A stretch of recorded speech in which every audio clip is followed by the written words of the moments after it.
Bem-vindas a mais um Momento Autoconhecimento. Eu sou Beatriz Vieira, sou nutricionista com foco em saúde mental e sou também terapeuta transpessoal.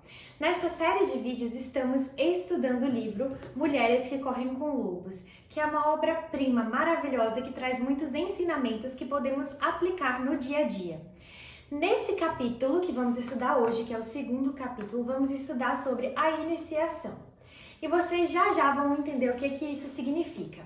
A história que Clarissa, que é a autora, traz hoje, para que possamos nos aprofundar nesse conceito e nesse capítulo, é a história do Barba Azul, que eu particularmente acho uma das histórias mais interessantes do livro.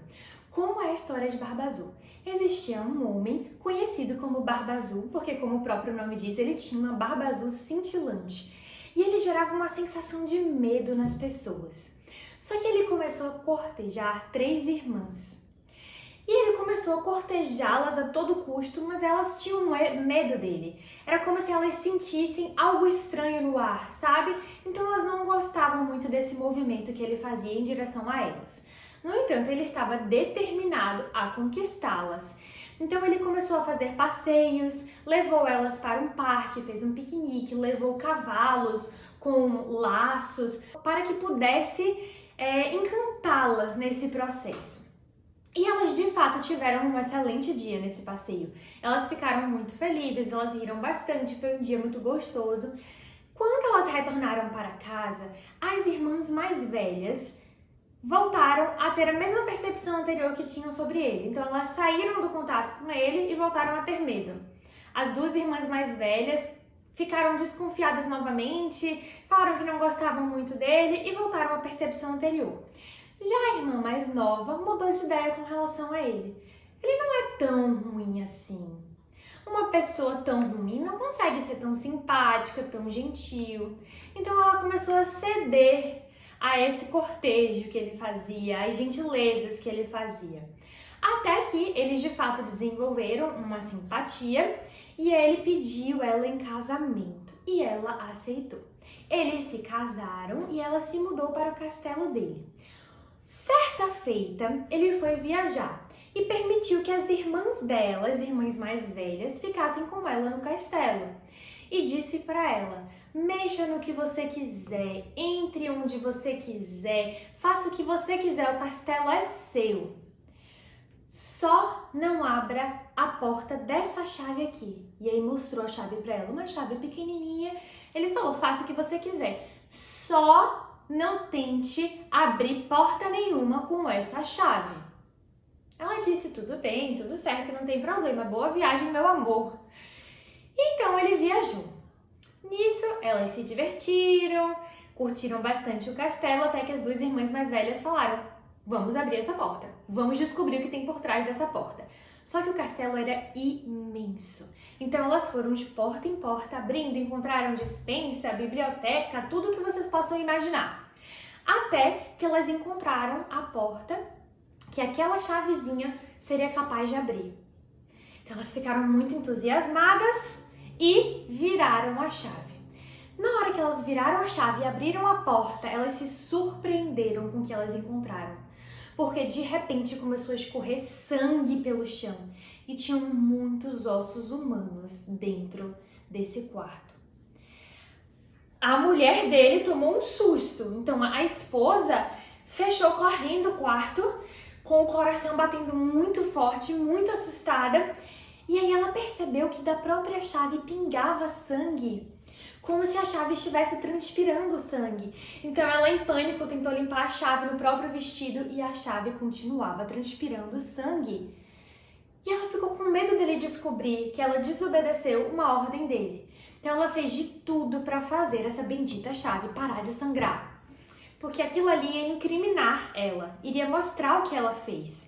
Então ela passou pano, ela tentou queimar a chave, tudo, lavar, nada funcionava. Ela simplesmente trancou a chave dentro de um guarda-roupa e esperou o marido chegar. Quando o marido chegou, o marido perguntou como foi e ela respondeu: foi tudo ótimo, foi tudo tranquilo, tudo deu certo. E ele falou: cadê a chave pequena? E aí ela entrou em pânico, ela não soube o que dizer. E ele falou: você é uma traidora. Você me traiu, então você é a próxima. E aí ela entendeu tudo, o que iria acontecer com ela. Muito esperta que ela era, ela pediu 15 minutos antes de morrer para que pudesse se reconciliar com Deus. E ele disse, tudo bem, entre no quarto e use seus 15 minutos. E aí ela subiu e de dentro do quarto ela conseguiu gritar para as irmãs que estavam do lado de fora, pedindo para chamar os irmãos dela. E o tempo ia passando, ela em pânico e os irmãos não chegavam. E aí ela gritava, eles estão chegando! E as irmãs mais velhas, a gente não tá vendo eles. E ela, meu Deus do céu. E ela gritava de novo da janela, eles agora já estão chegando! E as irmãs mais velhas, agora estamos escutando o barulho do cavalo, eles estão chegando. Só que quase que não dava tempo, porque o tempo estava acabando e Barba Azul estava subindo a escada e ela escutava os sons das pisadas dele pela escada até que ele abriu a porta do quarto e os irmãos chegaram ao mesmo tempo no castelo. Então os irmãos chegaram, atacaram Barba Azul, de forma que eles conseguiram salvar a irmã deles e aniquilar o Barba Azul para sempre, de forma que ele não atacasse mais outras mulheres. Intensa essa história, não é? Se você está gostando dessa história e quer escutar a explicação por trás dessa história, eu te convido a curtir esse vídeo, isso me mostra que você está gostando, e também a se inscrever no canal. Dessa forma você também vai acessar os próximos capítulos quando eu publicar. Se você já assistiu os capítulos anteriores, você sabe que Clarissa, que é a autora do livro, ela é psicanalista e ela explica a mente humana através de histórias. Então você deve estar pensando, meu Deus do céu, qual a moral dessa história? Agora nós vamos entender. Barba Azul, ele representa o predador natural da mente humana, especialmente da mente feminina. E ele cresce, ele ganha força em mentes ingênuas. Por isso que na história ele só consegue conquistar a menininha mais nova, a irmã mais nova. Porque as mais velhas, por mais que ele se mostrasse de uma forma, por mais que ele promovesse momentos felizes, alegres, prazerosos, elas tinham uma pulga atrás da orelha, como se algo estivesse incomodando elas. Então, no momento do prazer, elas até se divertiam, mas a partir do momento que elas entravam em um estado de centramento, fora do momento de prazer, elas entendiam que tinha algo de errado. Então, ele não conseguiu espaço dentro da mente de uma mulher mais sábia, mais madura, mas da menina mais nova ele conseguiu. Então, ele ocupou um certo espaço ali na mente de uma mulher mais ingênua, porque ele é o predador natural. Barba Azul, ele representa aquela voz interna do auto-boicote, que limita a gente em tudo, que limita a nossa intuição, que limita o nosso espaço, que limita a nossa verdade. As duas irmãs mais velhas representam a sabedoria interior. E a mais nova é a própria ingenuidade. O predador interior, ele distorce, ele confunde a realidade, ele determina regras que te fazem viver com mais limitação, com relação ao que você pode e o que você não pode. E aí entra o fator muito importante que é a intuição que vem da sabedoria.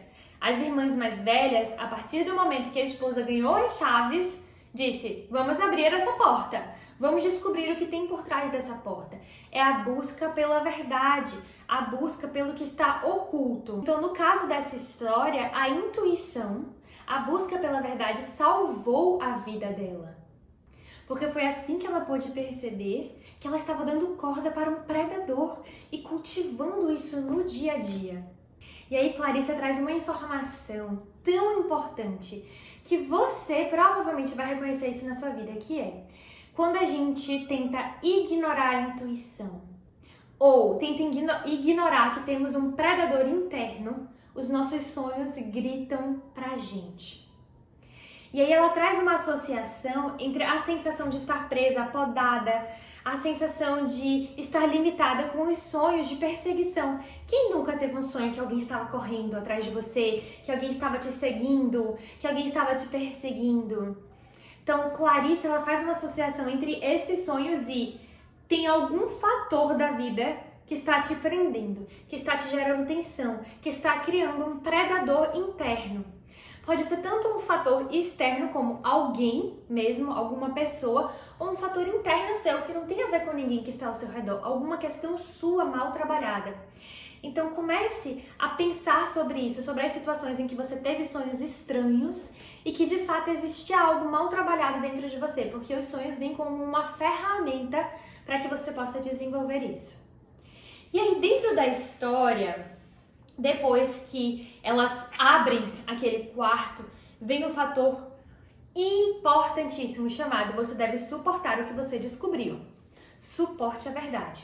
Não adianta querer apagar da sua mente a verdade, porque você não consegue. Da mesma forma que ela tentava tirar o sangue da chave a todo custo, ela só queria ignorar aquilo ali e esconder. Não conseguia.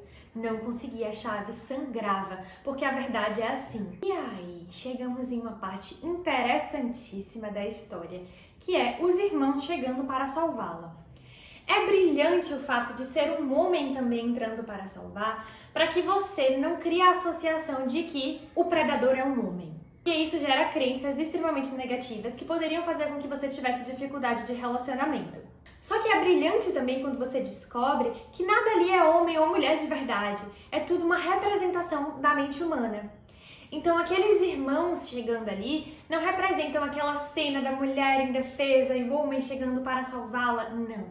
É uma força que surge na mente capaz de te salvar. E é uma força essencialmente masculina. Por quê, Beatriz? Porque é masculina, porque a mulher é frágil, porque é isso? De forma alguma. É uma força que existe dentro da mente da mulher também. Nesse caso da história, a energia feminina é representada pelas irmãs. É sabedoria, é intuição, é busca pela verdade. E a força do masculino é representada por esses irmãos, que chegam com muita força, com a energia do guerreiro, para salvar a mente, para salvar a realidade, para salvar a vida. E eles são a representação de uma energia masculina saudável dentro de você. É uma energia que te move, que faz com que você seja capaz de materializar, de conquistar e de se defender. Porque toda mulher deve ser capaz de se defender. E aí Clarissa traz isso sintetizado em uma frase que eu acho fantástica e eu vou ler agora para você. A mulher deve ensaiar a convocação da sua natureza combativa de redemoinho, de força do vento. Quando se concentra, ao invés de se dispersar, ela confere enorme energia à própria vida. Quantas vezes você dispersou energia com uma dificuldade enorme de concentrar energia no que você quer e por isso talvez você não tenha conquistado aquilo ali que você tanto desejava?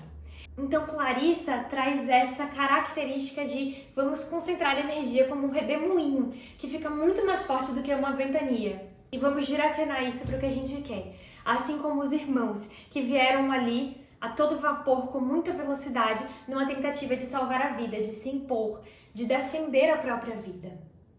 Como após todo capítulo eu sempre passo uma atividade para a semana, a atividade dessa semana vai ser identificar o predador interno, que é essa voz que muitas vezes te impede de alcançar o que você deseja. Então, quando é que esse predador interno se apresenta? Será que é quando você vai iniciar uma nova atividade física, que esse predador diz: você não vai conseguir não, você não sustenta nada a longo prazo? Ou as pessoas estão te olhando? Ou será que é no seu relacionamento? Com uma sensação de que você vai ser deixada de lado, que você vai ser traída? E quando é que você invoca a sua sabedoria, seguindo a sua intuição? Você consegue identificar isso? Porque o predador, ele tende a confundir a voz da intuição com a voz dele. Afinal de contas, são duas vozes internas. Olha o perigo. Então, a sua atividade durante essa semana é identificar a voz do predador e dar mais espaço para a sua intuição e para a sua sabedoria. E você vê que intuição e sabedoria precisam de centramento, precisam de equilíbrio. Então, cultive momentos de centramento e de equilíbrio. Se você sentiu vontade de compartilhar esse vídeo com alguém que esteja precisando escutar sobre isso, compartilhe. Siga a sua intuição. Até o próximo capítulo.